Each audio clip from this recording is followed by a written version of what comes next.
হে গোবিন্দ, তুমি কাউরে দিলাই 10টা সন্তান,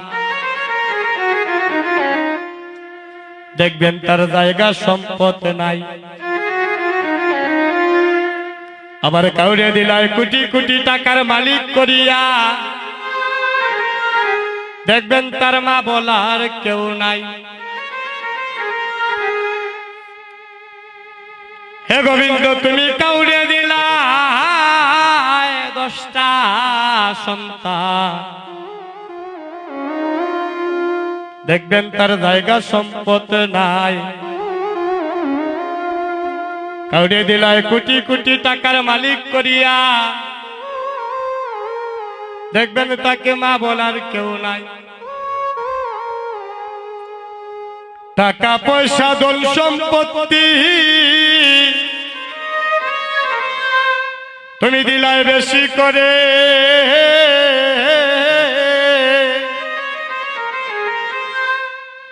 কিন্তু মরার পরে শ্মশান ঘাটে কে নামাইবে তারে গো?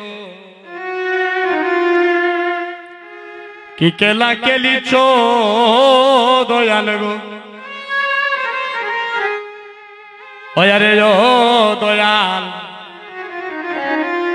তোমার লীলা বুঝা চমৎকার। আবার ফাঁকে দি মানুষ বানাইয়া তুমি লাগাইলাই বাজার গো।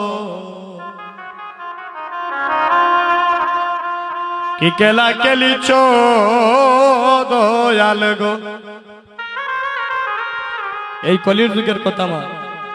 হে গোবিন্দ,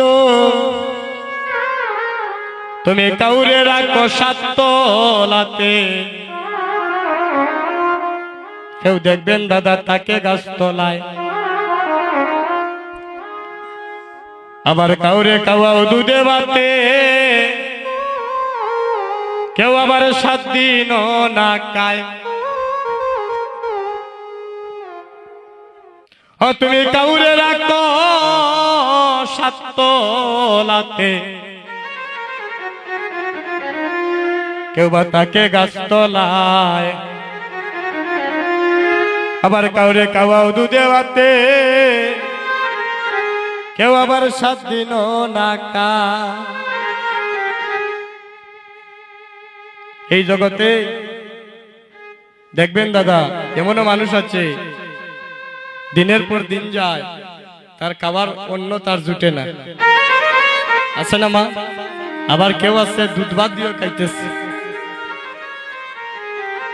হে গোবিন্দ, এই জগতে নির্দোষীরা করে দয়াল, তোমার ভবের জেলখানায়।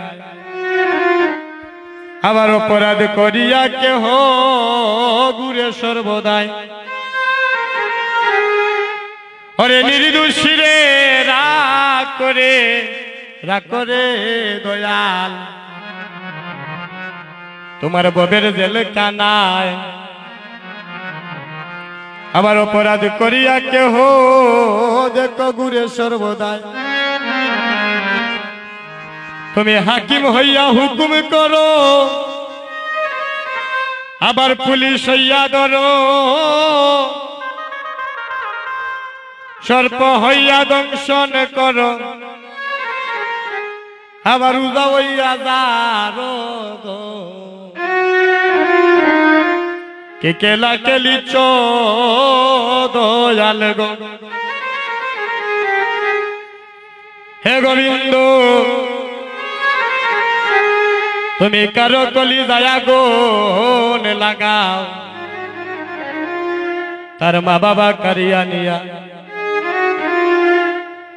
আমার কাউরে করো জন্ম দুঃখে, তার কুলের সন্তান কাইরা নিয়া। কাউরে করো চির দুঃখী, তার স্বামী কেড়ে নিয়া।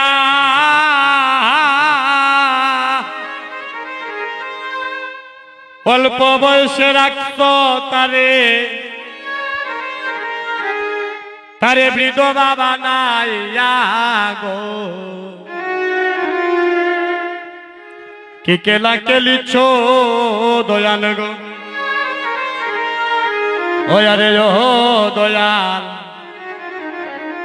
লীলা বুঝা চমৎকার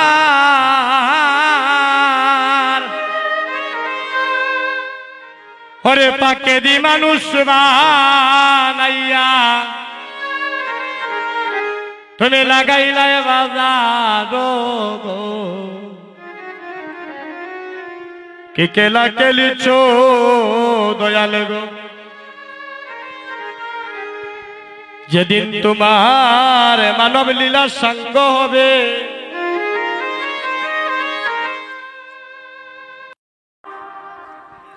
ওই যুগটার নাম কি কলিযুগ ওই যুগটার নাম হচ্ছে কলিযুগ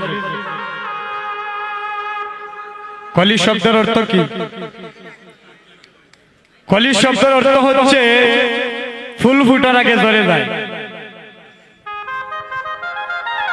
এই কলির যুগে দেখবে পিতার আগে পুত্র মারা যায় এই কলির যুগে বড় ভাইয়ের আগে দাদা ছোট ভাইও মারা যায় এই কলির যুগে মায়ের আগে মেয়ে মারা যায়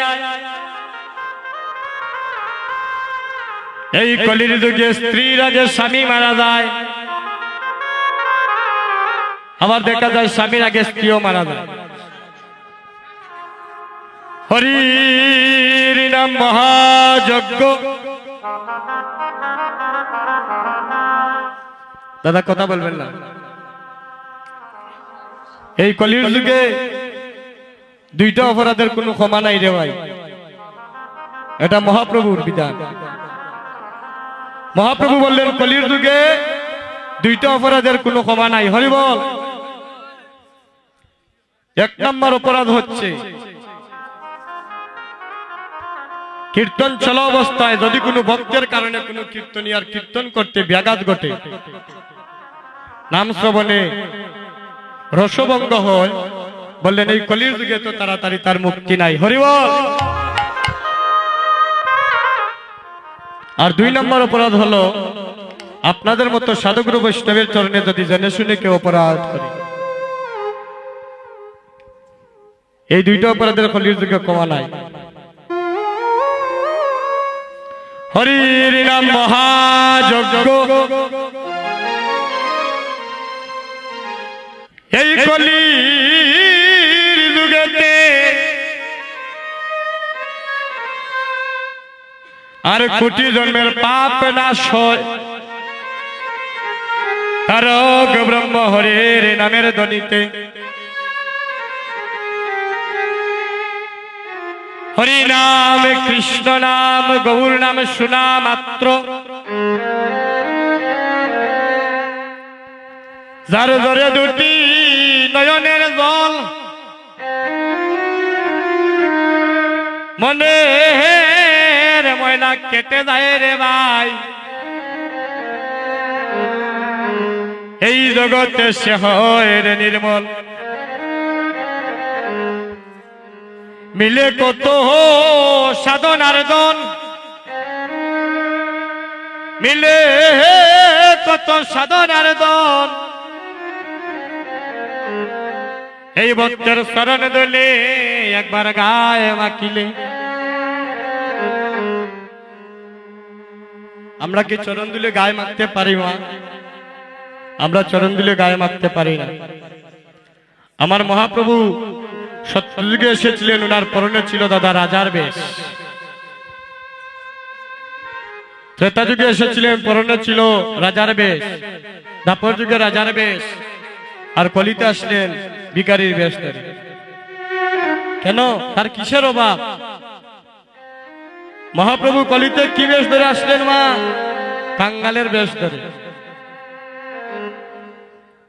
অঙ্গে পরেছেন রামাবলী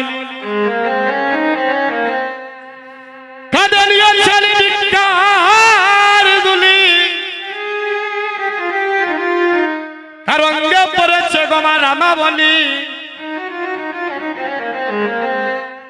কলি জীবে দাঁড়িয়ে দাঁড়িয়ে আসলো সেই নাম নিয়ে যে নামগুলোকে গোপনে ছিল এই নাম নিয়ে আসলেন কলির যুগের দ্বারে দ্বারে। প্রত্যেকটা যুগের মধ্যে আমাদের আয়ুর একটা ধারাবাহিকতা ছিল দাদা, কিন্তু কলির যুগে এসে সেই নিয়ম ভঙ্গ হয়ে গিয়েছে। কলির যুগে যে বড় ভাই আগে মারা যাওয়ার কথা দেখা যায়, তার আগে ছোট ভাই মারা যায়। এই জগতে মায়ের আগে মেয়ে মারা যায়, স্বামীর আগে তার স্ত্রী মারা যায়।